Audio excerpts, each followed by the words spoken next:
Buenas tardes a todos los oyentes del Laboratorio de Técnicas Digitales de la Universidad Tecnológica Nacional, Facultad Regional Paraná. Los organizadores del segundo Congreso Virtual de Microcontroladores les damos la bienvenida al primer seminario de la 9ª jornada. En este caso, el señor Mauricio Hansik nos hablará sobre M-Touch, sistemas de sensado capacitivo. Bienvenido, Mauricio, ¿cómo estás? Hola, ¿qué tal? ¿Todo bien? Saludo a todos. Perfecto, bueno, te dejo con los oyentes y espero que disfruten de la disertación. Bueno, dale, gracias.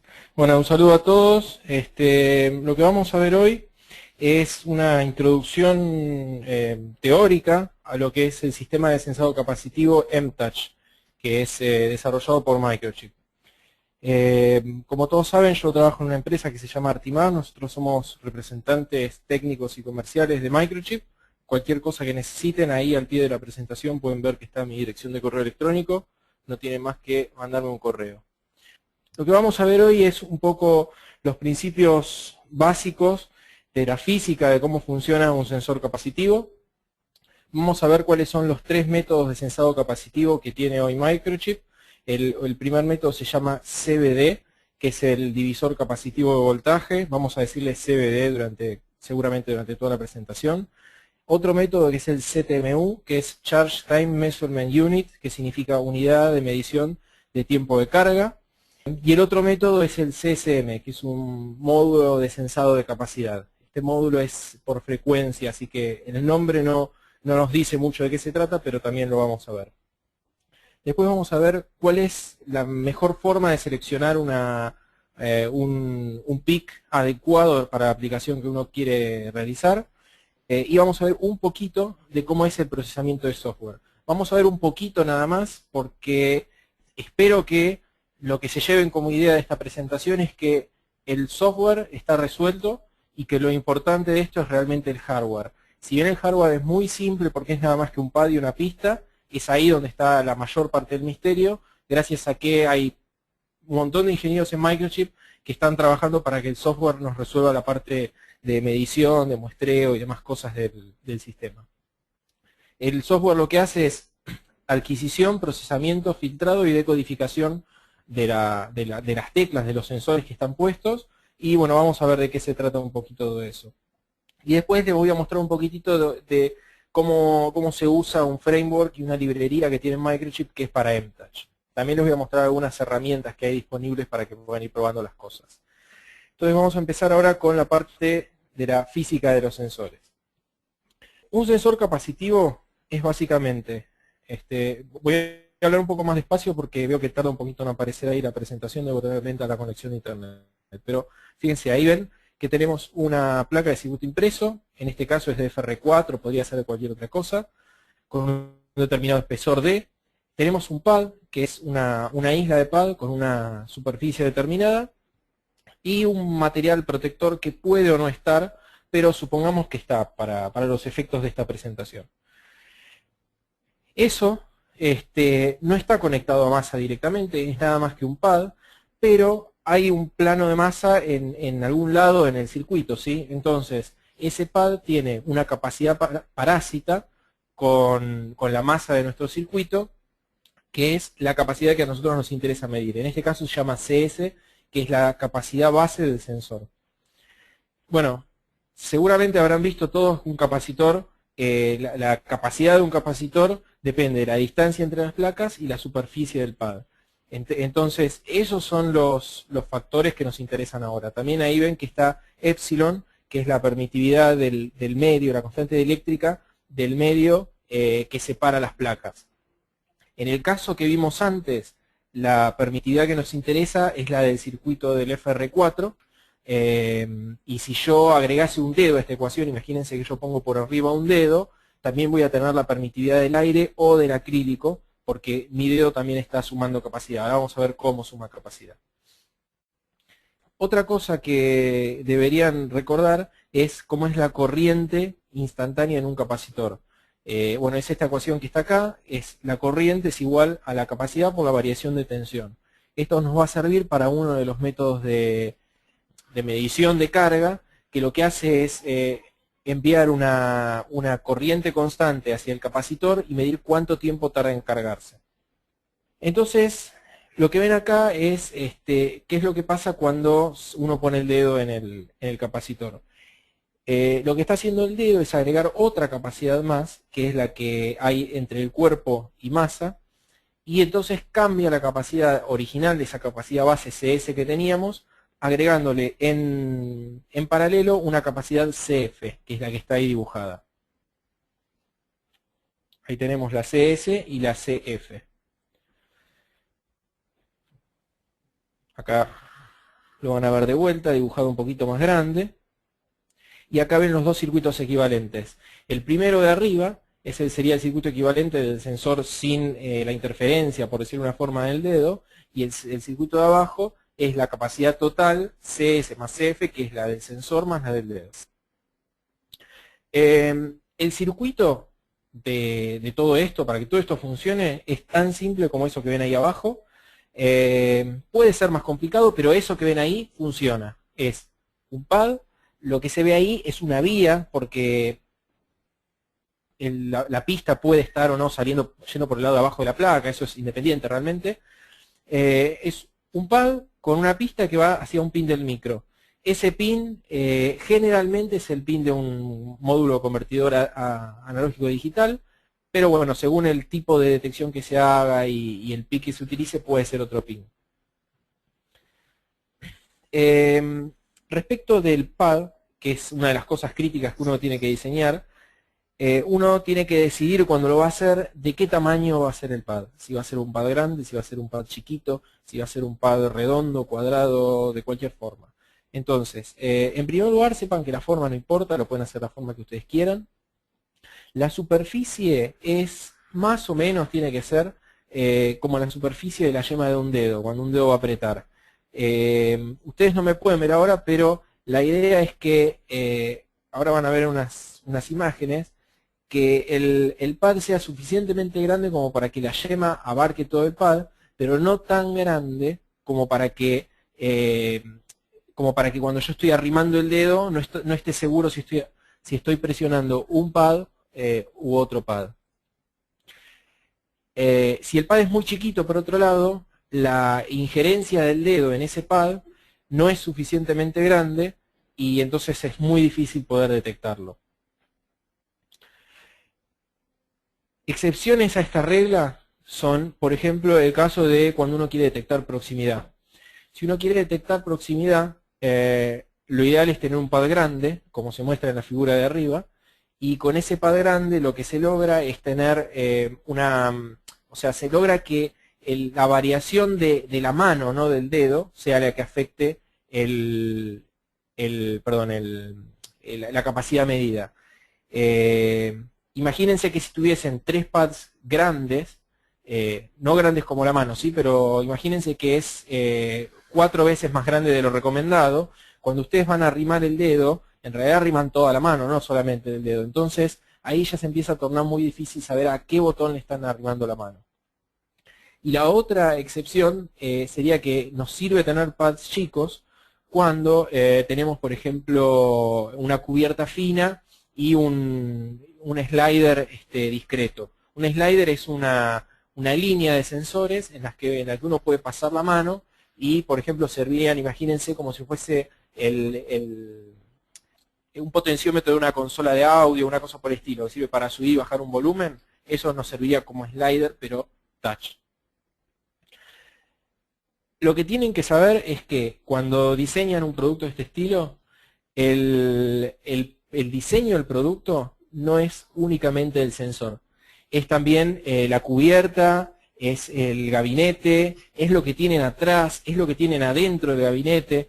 Por ejemplo, si ustedes están haciendo un transmisor de AM de 1500 watts y quieren poner al lado de los transistores de potencia un panel con touch, probablemente les diga que no les va a funcionar, porque van a tener mucho ruido, mucha interferencia, y la relación costo-beneficio, o sea, costo, me refiero a lo que les va a llevar a hacer que, el tiempo que les va a llevar lograr que eso funcione correctamente, que no tenga ruido, y el beneficio de tener un touch respecto de tener a lo mejor un botón, un pulsador común, no se justifica.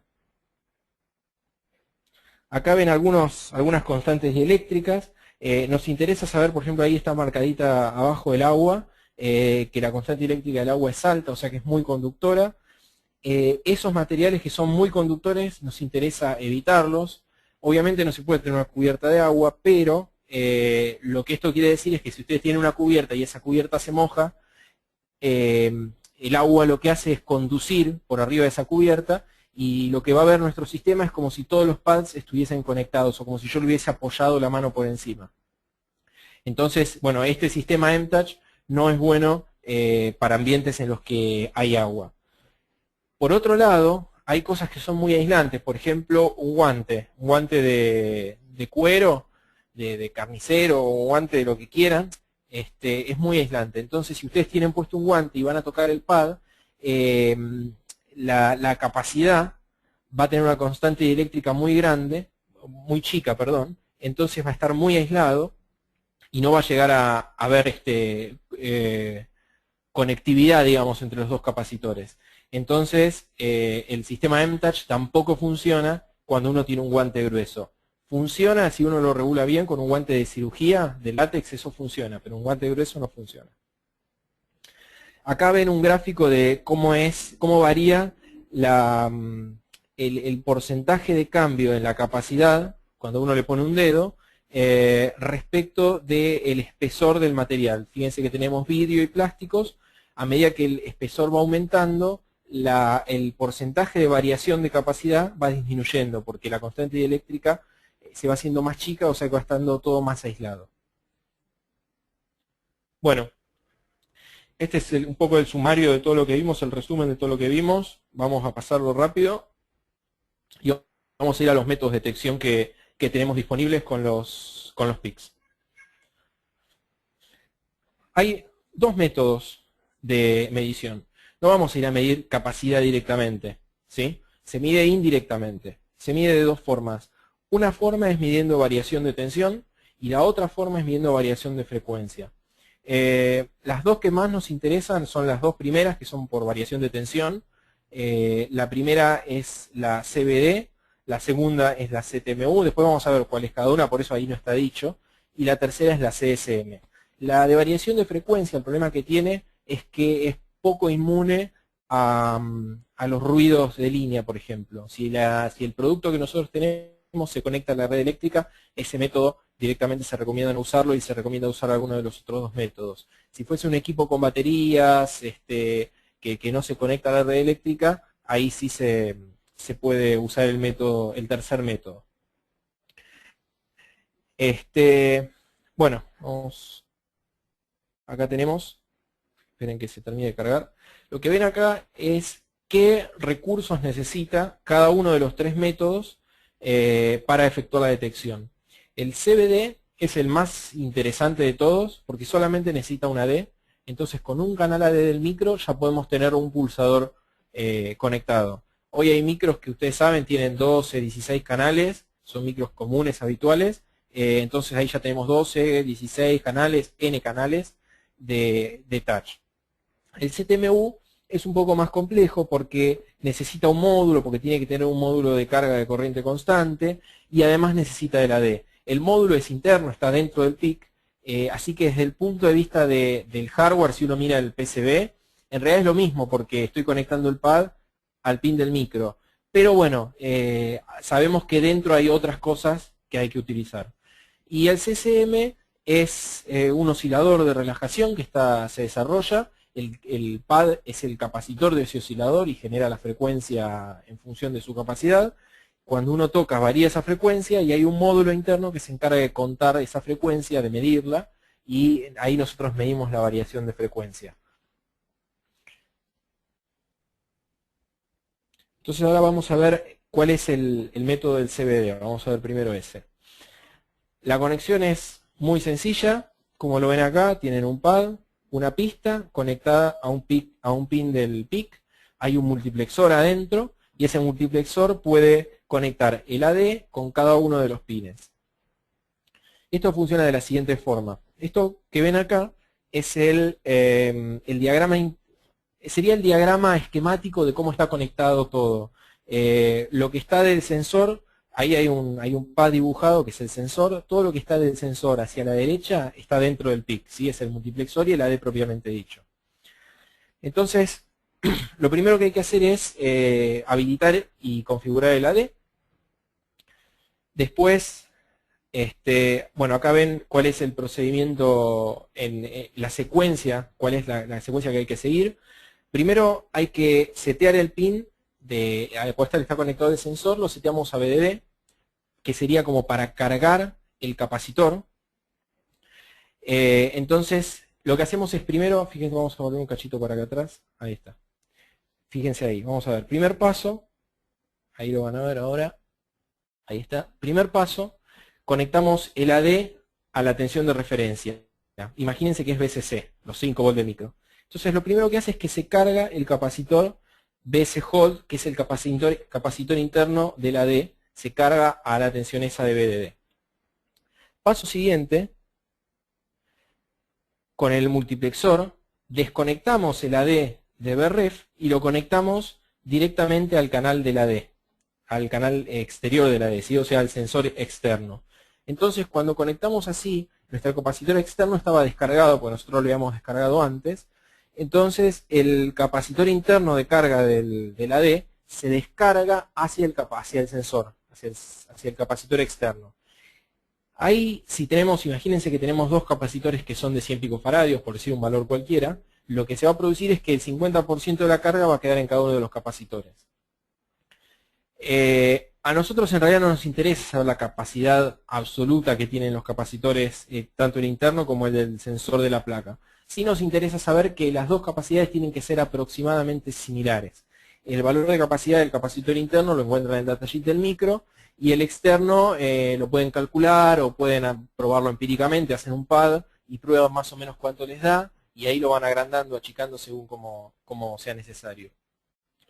Nos interesa que sean relativamente parecidos porque si el capacitor externo es muy chiquito, la migración de cargas es muy chica y entonces es más difícil de medir y uno pierde resolución. Y si es muy grande, bueno, pasa a la inversa, ¿sí? O sea, pasa lo mismo, en realidad migran muchas cargas, pero la tensión que yo mido es la misma. Entonces, lo que se hace a continuación es que una vez que se terminó de vaciar, por así decirlo, el capacitor interno, si yo lo desconecto y puedo medir la tensión y saber cuál es la nueva tensión, y puedo despejar de la ecuación que ustedes ven ahí arriba la capacidad del sensor. Una vez que tengo la capacidad del sensor, la comparo con la capacidad que yo había tomado inicialmente del sensor. Cuando todo esto empezó, cuando empezó a funcionar mi micro, dije, bueno, voy a medir cuál es la capacidad de mis sensores. Entonces mido el sensor 1, el 2, el 3, el 4, hasta el sensor N. Cuando termino de medir todos los sensores, digo, bueno, estos van a ser mis valores de referencia. Si yo veo una variación de acá para abajo, de acá para arriba, es que algo está pasando, que pusieron un dedo o que algo pasó. Ahí ya eso después es el tema de la decodificación, que es otro tema totalmente separado. Pero esta sería la detección, que ya con esto estaría implementada.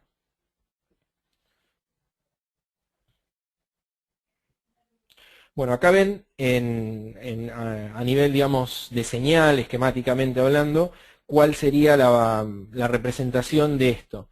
Si se fijan ahí, lo que ve la D es que en primer lugar veo una determinada tensión, y cuando yo presiono, como le agrego más capacidad, del capacitor interno migran más cargas hacia los capacitores externos, y entonces la tensión del capacitor C-Hold baja, y eso es lo que yo voy a estar detectando. Acá ahora ven otro ejemplo. Está el PIC, ahí está funcionando normalmente. Cuando yo pongo el dedo, la siguiente señal medida tiene menor tensión. Y ahí está de vuelta la misma fórmula que calcula la tensión de la D en función de la tensión de BDD y las capacidades que están interviniendo en todo esto. Ahora vamos a ver cómo funciona el CTMU, que es el Charge Time Measurement Unit.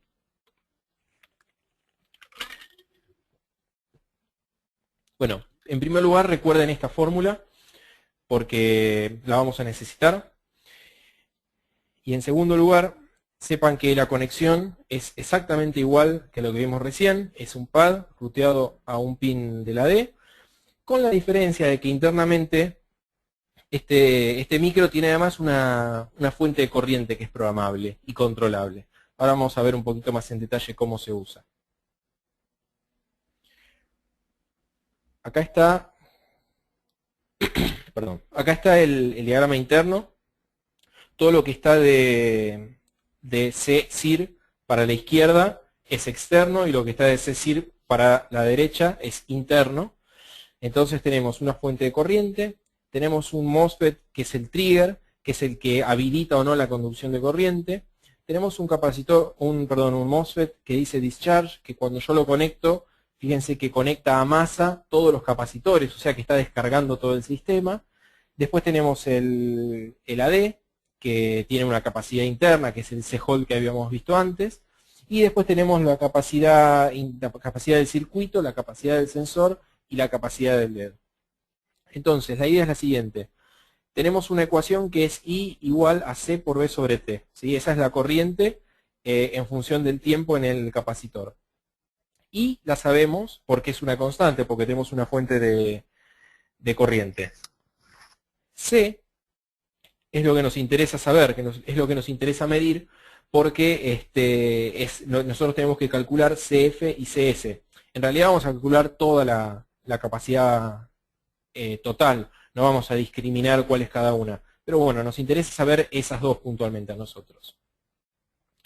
Después tenemos la tensión, que es la tensión que mide el AD. Cuando yo quiero medir qué tensión hay cargada en los capacitores, uso el AD y con eso saco la tensión.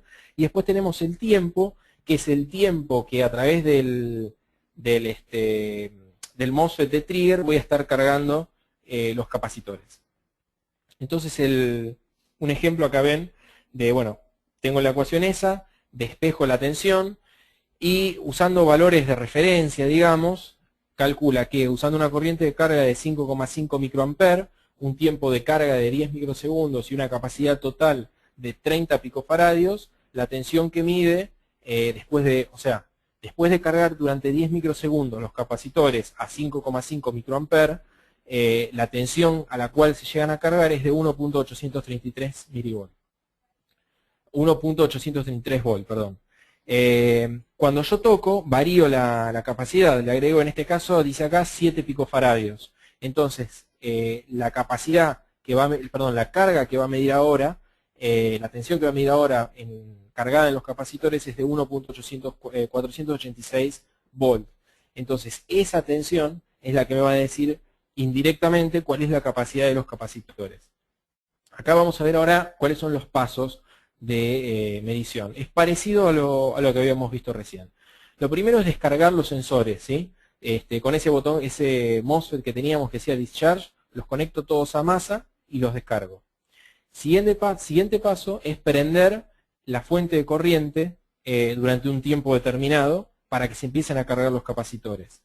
Espero ese tiempo, cuando terminó ese tiempo, paro la corriente. Entonces ahora ya tengo los capacitores cargados con un tiempo que es muy preciso porque tengo un timer haciéndolo funcionar. Y ahí mido el AD. Cuando mido el AD ya sé qué tensión tengo, eso lo correlaciono con también los valores de referencia que había tomado al principio y listo, básicamente con eso ya está todo. Acá ven un ejemplo de, bueno, ven la señal como es y ven los diferentes pasos en cada momento de la señal. La pendiente esa es la pendiente que va a variar según cómo sea la carga del capacitor. Ahora van a ver, en este slide de acá, van a ver que tenemos el micro con el botón sin ser presionado, el sensor sin ser presionado. Entonces tenemos una determinada curva de carga y una tensión alcanzada. Cuando yo toco el botón, lo que pasa es que la corriente, el tiempo de carga varía. Entonces, si bien la corriente es constante, la pendiente de la curva varía porque la capacidad varió. Entonces, la nueva tensión que alcanza es, bueno, menor, no sé cuánto será en este caso, pero es menor. Y ese es el valor que a nosotros nos interesa medir. El otro método que tenemos es el CSM. El método CSM también, así de simple como los otros, es conectar un pad a un pin del PIC. La diferencia es que en este caso hay un módulo especial que se llama CCM y no va a cualquier pin de AD, sino que va a esos pines del módulo CCM.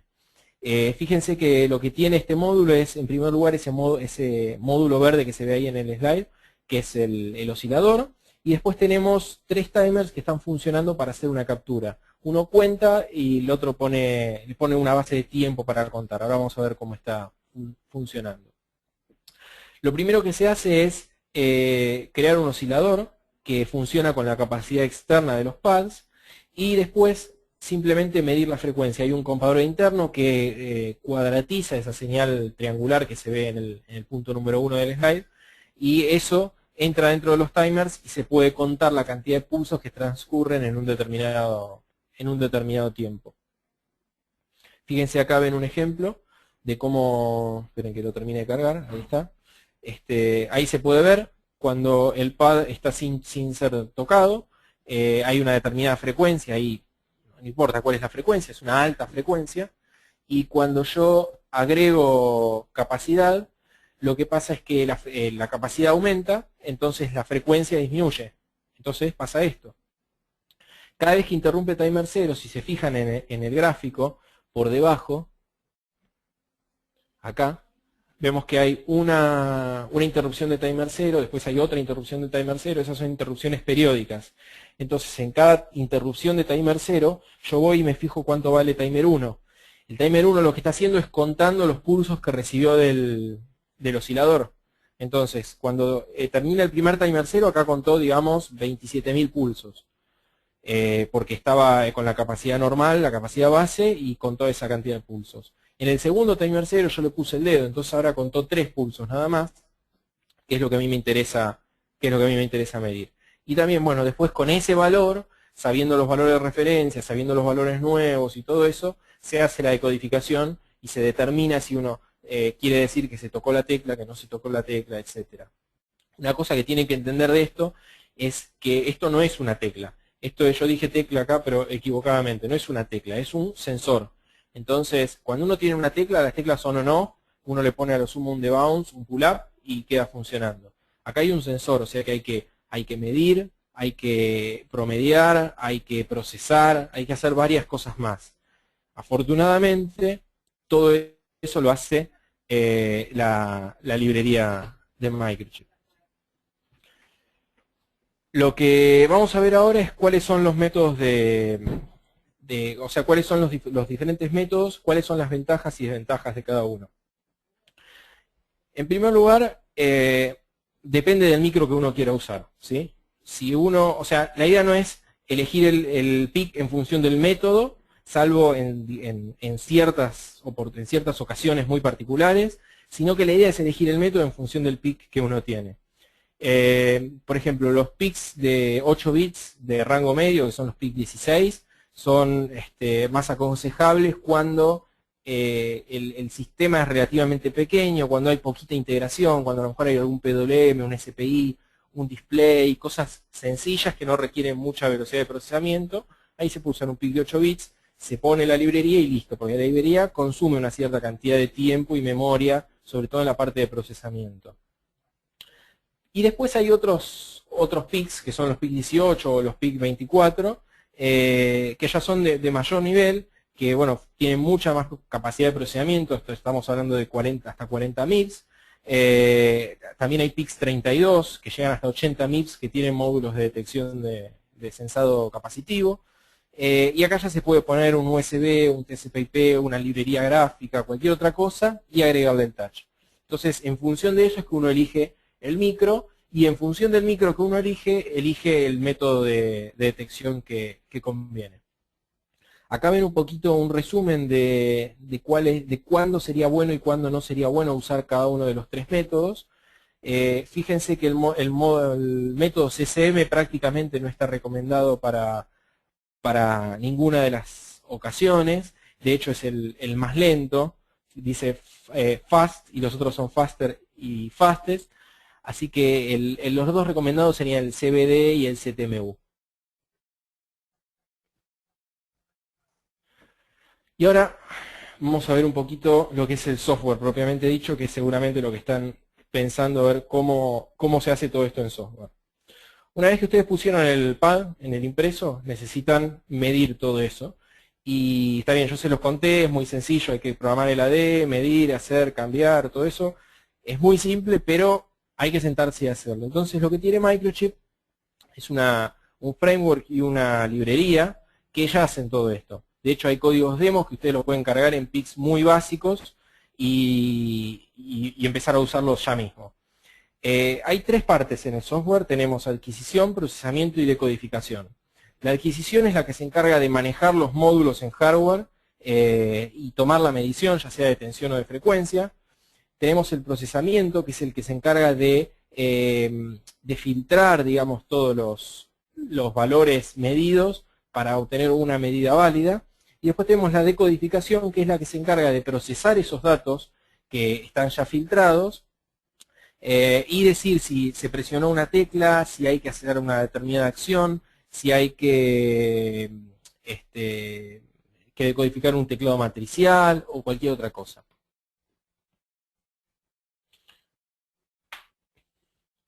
Entonces, para el procesamiento y filtrado se toman ciertas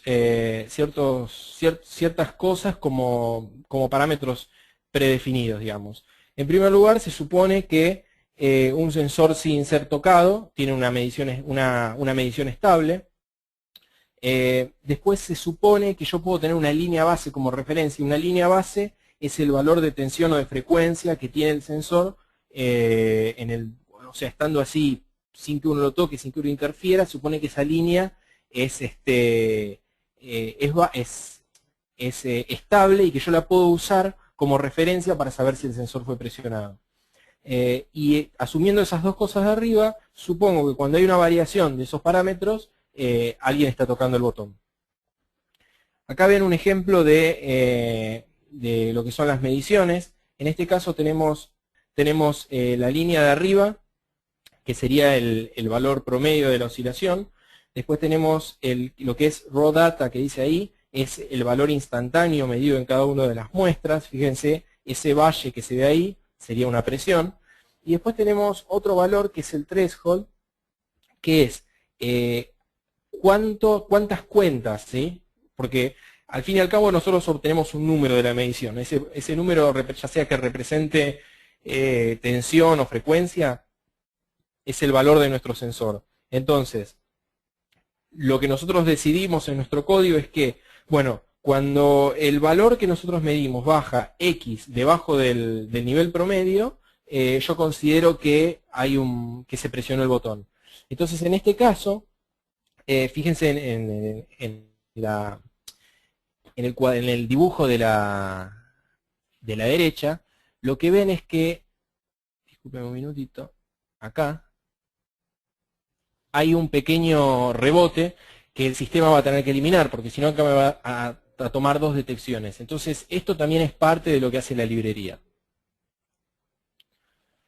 Entonces, partiendo de las cosas que tomamos como estándar, como base para nuestras consideraciones, que era que el sensor sin tocar iba a tener una medición estable, que podíamos usar la línea de referencia y todo eso, sabemos ahora que en realidad siempre vamos a tener ruido, entonces ese ruido lo va a filtrar la librería. Sabemos que es necesario procesar la señal para tener una referencia válida. Procesar la señal significa, por ejemplo, algo muy básico, es compensar la medición en función de la temperatura.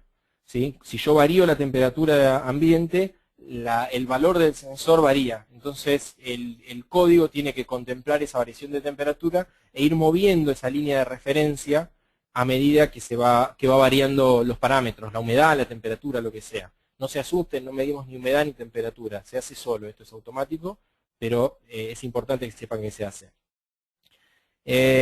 Y bueno, y después lo otro que decíamos que una desviación en los parámetros indica un toque. Eso es mentira, porque si hay ruido, no es un toque. Entonces hay que ver bien qué es lo que es ruido y qué es lo que no es ruido. Vamos a ver ahora un poquito lo que es decodificación de software. Bueno, tenemos un ejemplo clásico, perdón, sería, imagínense que tienen un teclado matricial. Cuando ustedes tocan una tecla, en realidad están tocando dos teclas al mismo tiempo. Este sería el esquema.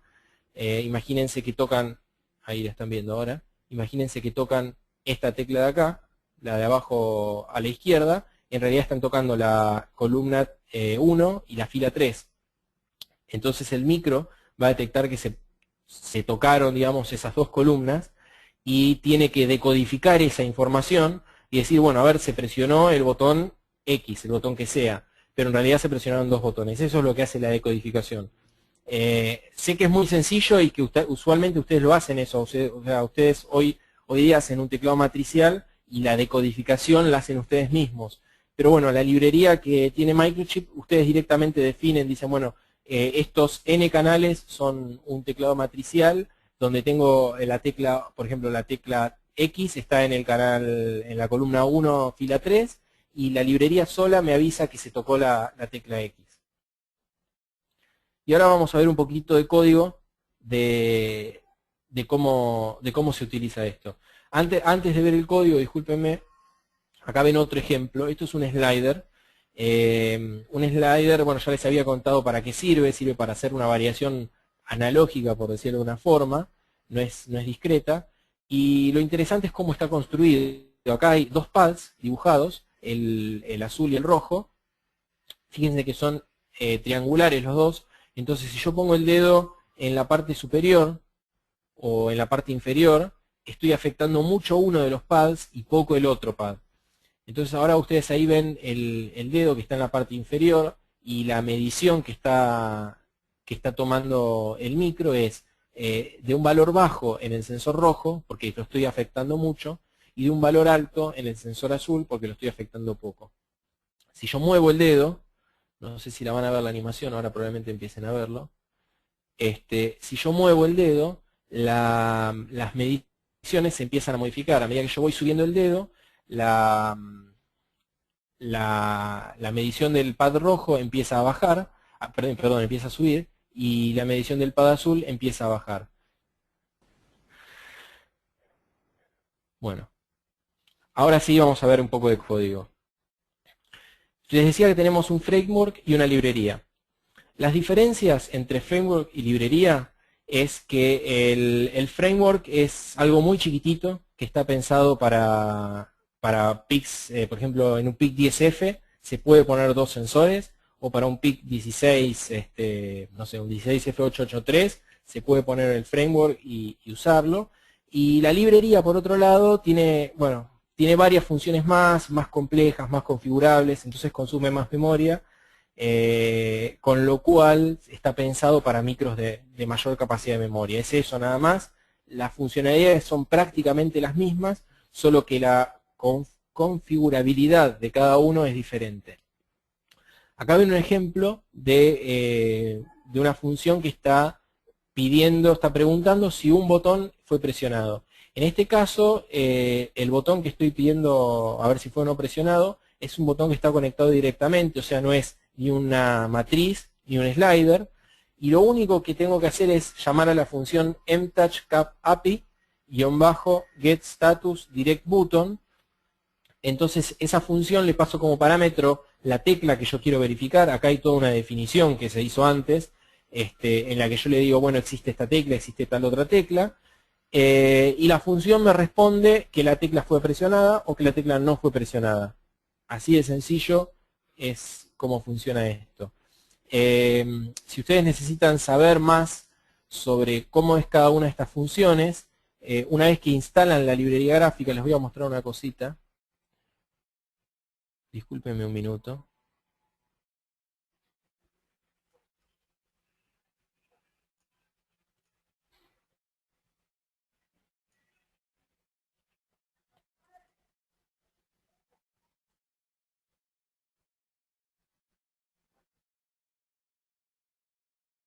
Bueno, ahí están viendo ahora lo que sería la carpeta Microchip Solutions. Si ustedes instalan las librerías de Microchip, se les van a instalar todos estos códigos que están acá, que son todos códigos demo de un montón de cosas. Lo que nos interesa es, en este caso, dos cosas. En primer lugar, mtouchCapDemos. Acá tienen un montón de demos de diferentes cosas. Por ejemplo, tenemos una demo para un slider de 2 canales, una demo para un slider de 4 canales. Un slider de 4 canales es algo parecido a lo que vimos recién, que tenía 2 triángulos, pero dibujado con cuatro triángulos. Después tenemos el combo. En esta combo mezcla varias de las demos que existen. DirectKey es una demo que usa 8 teclas conectadas directamente al PIC. Tenemos la matriz, la que dice Matrix Demo Cool, es porque es una demo que se tiene una matriz. Entonces lo que hace el sistema es que baja la sensibilidad de todos los botones para que sean muy sensibles. Entonces cuando uno va arrimando la mano, hay una barrita de LEDs que se va prendiendo, ¿no? Entonces uno va arrimando la mano, se va prendiendo cada vez, se prende un LED más. Cuando uno arrima la mano lo suficiente y la deja ahí durante un segundo, el PIC sube la sensibilidad de todos los botones y los vuelve a un estado normal, como si fuese un teclado. Entonces uno lo trabaja como un teclado normal numérico y puede apretar los botones. Cuando uno quiere volver al modo ese sensible, lo que hace es escribir una secuencia de números, escribe 7, 4, 3 creo que es, y todas las sensibilidades se vuelven a poner muy bajas, entonces vuelve a estar como sensando proximidad. Bueno, y después hay demos para los PIC 18, para los PIC 24. Lo que les quería mostrar de acá, que me parece importante, es lo siguiente. En la carpeta Microchip, en Microchip Solutions, Microchip, acá arriba en la ruta, está la ayuda, acá adentro, Help, y si abren la de MTouch, acá dice MTouch Cap Library Help, lo voy a abrir y se los voy a habilitar para que lo puedan ver ahora. Acá tienen absolutamente todas las funciones de la librería explicadas cómo se tiene que usar cada una. Entonces vamos a buscar, por ejemplo, la que vimos recién, que era DirectKey, que es esta de acá. Y si ustedes ven acá, esperen un minutito, vamos a esperar a que cargue. Ahí lo están viendo. Ven que es una función a la cual le pasan el nombre del botón, el canal, perdón, este es Setup. Discúlpenme. Bueno, les explico esta función ya que estamos. Esta función lo que hace es configurar un canal para medir una tecla directa. Entonces lo primero que uno tiene que hacer es mandarle como parámetros un puntero a una estructura que es la que tiene la información del botón. Después le digo en qué canal está conectada la tecla, en qué canal está conectada, que es esta parte de acá. Después le digo cuál es el nivel de disparo con el que quiero que funcione, cuál es el método de codificación. Fíjense que acá que los métodos de codificación son, bueno, son esos que están ahí. El único que hoy está funcionando es el Press and Release, perdón, es el Assert, que es que cuando uno aprieta me dice que se presionó. Los otros métodos lo que hacen, el Mouse Press, por ejemplo, la idea, que esto se está terminando, va a salir próximamente, es que si yo tengo 4 teclas y el sistema está detectando variación en todas las teclas, me dice nada más cuál es la que más está variando. Multiple Press me puede detectar presión de 2 o 3 botones al mismo tiempo, y Press and Release me dice, por ejemplo, si yo presiono el botón y lo suelto, me dice el botón está presionado. Cuando lo vuelvo a apretar y a soltar, me dice el botón se despresionó, digámoslo así. Sería como si fuese un botón con retención. Y ahora sí, yendo a la función que yo les había dicho, getStatus, DirectKeyButton, acá ven que la función es mtouch cap API getStatus DirectButton. El parámetro que le paso es el botón que había pasado antes a la función de creación. Y esta función me responde tecla presionada o tecla no presionada, que es lo que se ve acá que les acabo de marcar. Así de sencillo. Y acá, bueno, acá ven, hay varias funciones más, que es, por ejemplo, setear una matriz. Tenemos setear un slider. Por ejemplo, vamos a ver cómo se setea un slider. Para setear el slider hay una estructura que se define que es de tipo slider. Entonces yo le tengo que decir a qué 2 canales está conectado mi slider, canal 1 y canal 2. Tengo el nivel de disparo del slider, tengo el método de decodificación y tengo el método de filtrado. El método de filtrado también es si quiero hacer promedio, si quiero hacer un promedio móvil, hay diferentes tipos de filtrado. Acá ven otro ejemplo, que es cuando yo quiero setear una matriz, una tecla de una matriz, ¿sí? Entonces, yo lo que tengo que decir al sistema es, bueno, yo voy a tener una tecla, que es la tecla N, que tiene su matriz, su estructura, perdón, correspondiente, y está conectada a una matriz. Entonces yo le tengo que decir, fíjense, acá se ve, espérenme un minuto, acá pueden ver que estoy diciendo cuál es la fila y cuál es la columna a la cual está conectada esa tecla. Lo mismo que antes, después se repite el valor de disparo, el método de decodificación, si es hacer o cualquiera de los otros, y el método de filtrado que voy a usar. Y acá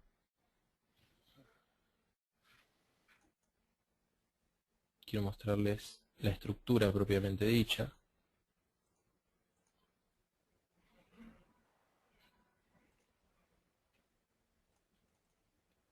Bueno, ahora no voy a poder encontrar acá cómo es la estructura, pero para buscar la estructura, lo único que tienen que hacer es abrir una de las demos. Ahora van a poder ver acá. Si ustedes abren cualquiera de las demos que están en la carpeta mtouch que les había mostrado antes, van a ver que ahí está el código fuente, obviamente, y tienen los archivos para compilarlos para PIC24 o para PIC18. Abren el que ustedes quieren y se fijan cómo es el código, no tiene mucho misterio, se usan esas funciones que les expliqué recién, y está el código totalmente comentado, cada línea está comentada, explica qué es lo que hace, por qué lo hace, y todo eso. Así que bueno, a ver, volvamos al PowerPoint, igualmente creo que esto ya...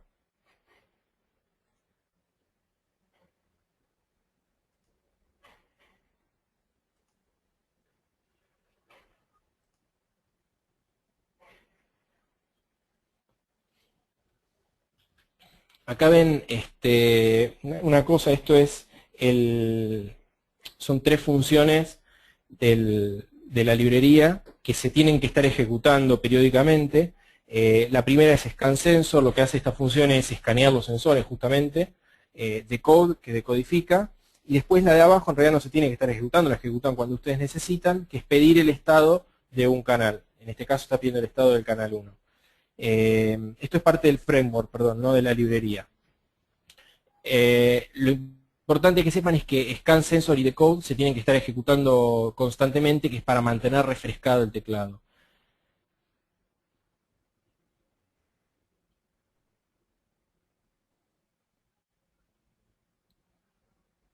Bueno, para bajar estas cosas tendrían que entrar en estos dos links que se ven acá. Para bajar el framework entran directamente en microchip.com/mtouch, y para bajar la librería la bajan de donde se bajan todas las librerías de Microchip, que es microchip.com/mal. Ese archivo, el último, les instala varias librerías, la librería gráfica, la de mtouch, la de USB, la de TCP/IP, la de USB, que creo que ya la dije. Se instalan varias librerías. Estas son algunas notas de aplicación a las cuales pueden hacer referencia si necesitan algo.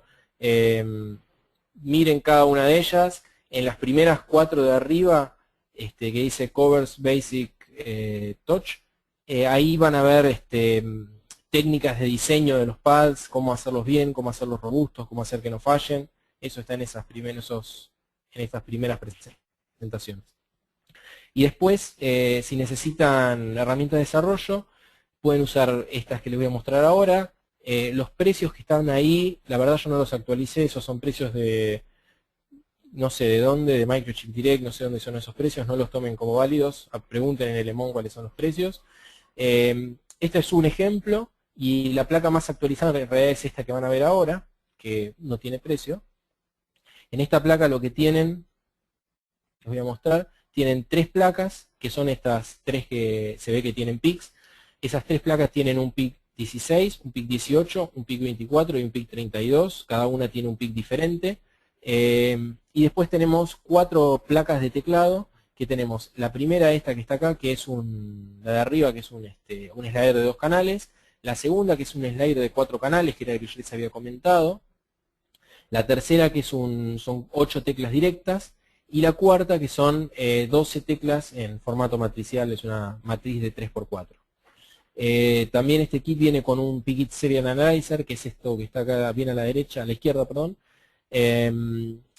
Este equipo lo que hace es, uno lo conecta por USB, y del otro lado, del lado de abajo acá, tiene 6 pines, como si fuese un Pickit 3 o un Pickit 2, si alguno lo tiene lo conoce, de hecho es el mismo gabinete, y conecta por I²C, por SPI o por UART a nivel STL con cualquier otro micro. Entonces uno puede conectar estas placas de CPU, digamos, las puede conectar a la PC y ver los valores que tienen los botones, ver cuando uno presiona un botón, cuando no lo presiona, etc.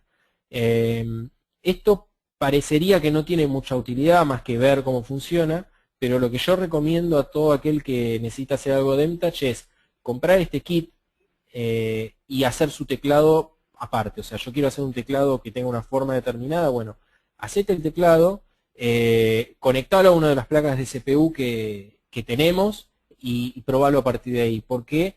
En primer lugar, porque bueno, la placa del CPU ya funciona. En segundo lugar, porque tiene los LEDs, tiene todo listo para cumplir la funcionalidad básica necesaria para saber si funciona o no un teclado. Y en segundo lugar, porque como lo más importante de todo esto es el diseño del teclado físicamente hablando, del PCB, es lo que uno va a variar a lo mejor 3-4 veces a lo largo del proyecto. Entonces está bueno poder hacer un teclado en una placa económica sin tener que andar soldando el PIC o soldando cosas que cuestan tiempo y dinero. Entonces uno hace el teclado, lo conecta, lo prueba, y si ve que tiene que cambiar algo, afinar una pista, achicar una otra pista, poner un plano de masa, no poner un plano de masa, lo decide sobre la marcha y lo puede cambiar con un costo relativamente bajo.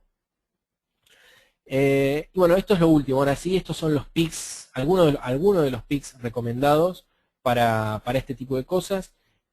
Probablemente muchos de ustedes no conocen estos PICs que están acá. Les pido especial atención en una cosa. Fíjense estos PICs que dicen F1, ¿sí? PIC 16, F1 algo. Esos son PICs nuevos que se llaman Enhanced Core.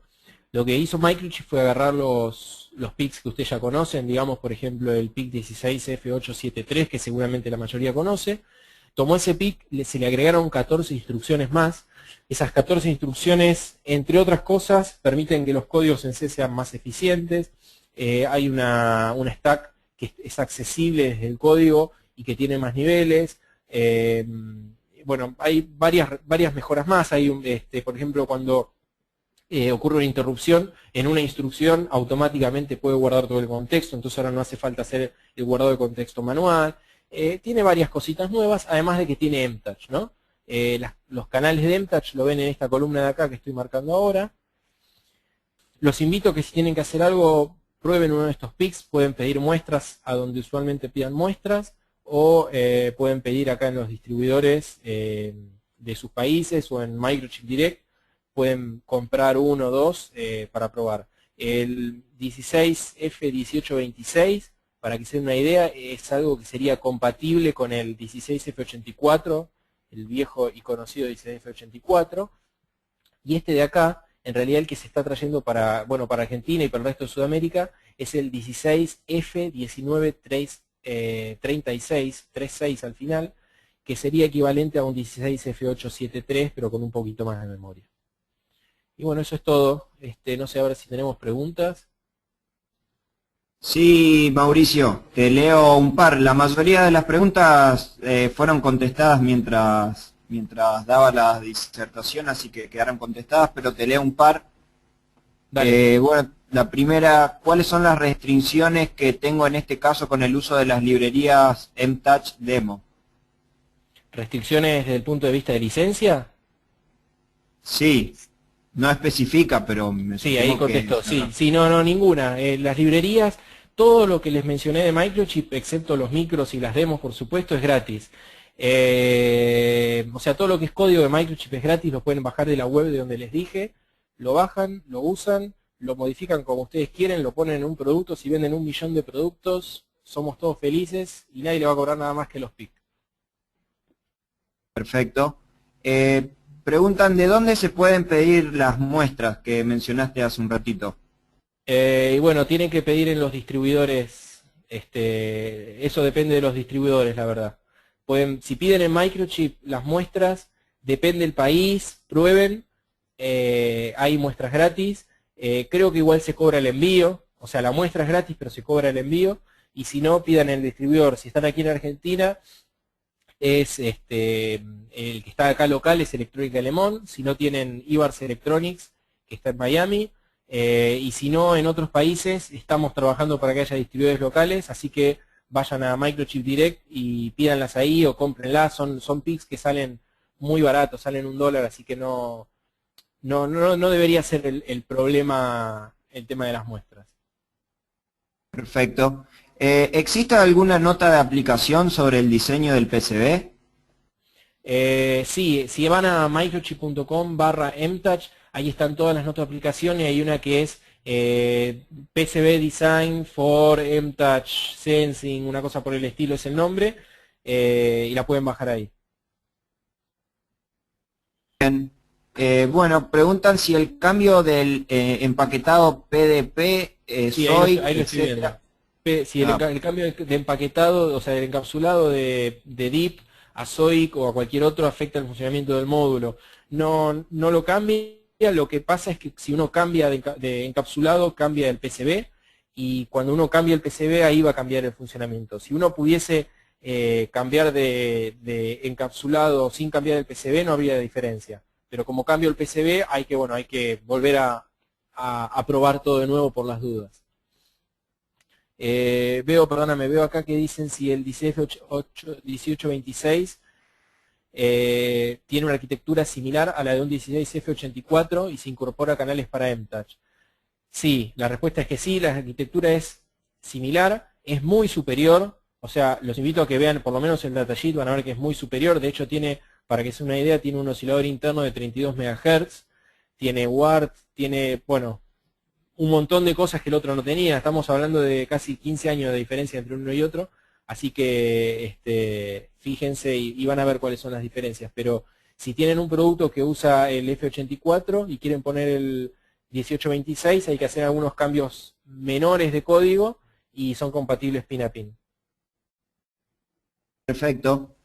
Bueno, ahí también más abajo hay una pregunta si con un adaptador o un zócalo en el microcontrolador, si también se pueden hacer cambios o cambian algo el ¿Cómo, funcionamiento. Claro, Claro, por usar un zócalo. exacto. Por usar un zócalo, sí. Al usar un zócalo, el problema es que los pines del zócalo agregan capacidad al pin. No es recomendable tener un zócalo.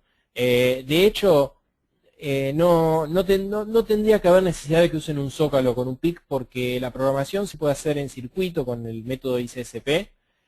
Generalmente, o sea, si ustedes tienen un programador, no sé si se lo compraron a Microchip, se lo compraron a otra persona o lo hicieron ustedes, hay programadores con ICSP, que es In-Circuit Serial Programming, dando vueltas por todos lados. Consíganse uno, son muy baratos, y ese programador lo que permite es conectarlo a la placa que uno tiene, con el micro incluso soldado a la placa, y programarlo y reprogramarlo 200.000 veces sin ningún problema. En realidad son 100.000 veces, pero bueno, es una forma de decir. Perfecto. Bueno, ya estamos en hora de finalizar. Agradecerte, Mauricio. Sí, buenas tardes a todos. Yo quería agradecerle a Mauricio por aceptar tan gentilmente la invitación que le hicimos para participar en el Congreso con su seminario, así que muchas gracias, Mauricio. No, gracias a ustedes.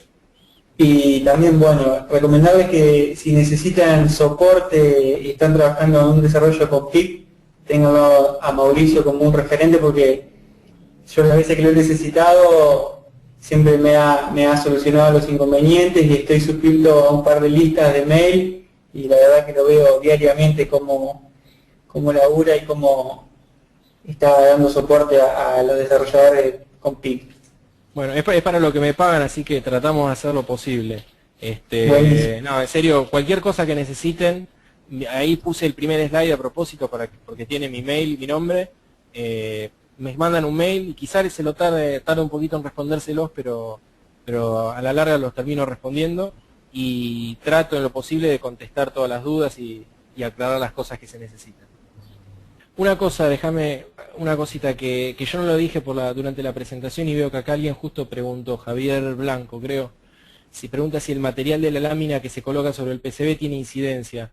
Discúlpeme, yo no se lo dije al principio, pero sí, o sea, el espesor es directamente proporcional o sea, mientras más grueso es el material que ponen, menor es la sensibilidad que tienen los botones, así que en lo posible tiene que ser la lámina lo más fina posible, pero les cuento como dato informativo nada más que la demo de Microchip viene con un acrílico de 4 milímetros de espesor, y yo probé esa misma demo, le saqué el acrílico, le puse un vidrio de 6 milímetros y también funciona, o sea que si bien es restrictivo la altura, lo importante es que no le pongan un ladrillo de 3 metros de altura delante del PCB y va a funcionar. Eso es todo, Germán. Mauricio, muchas gracias. Dale, chao.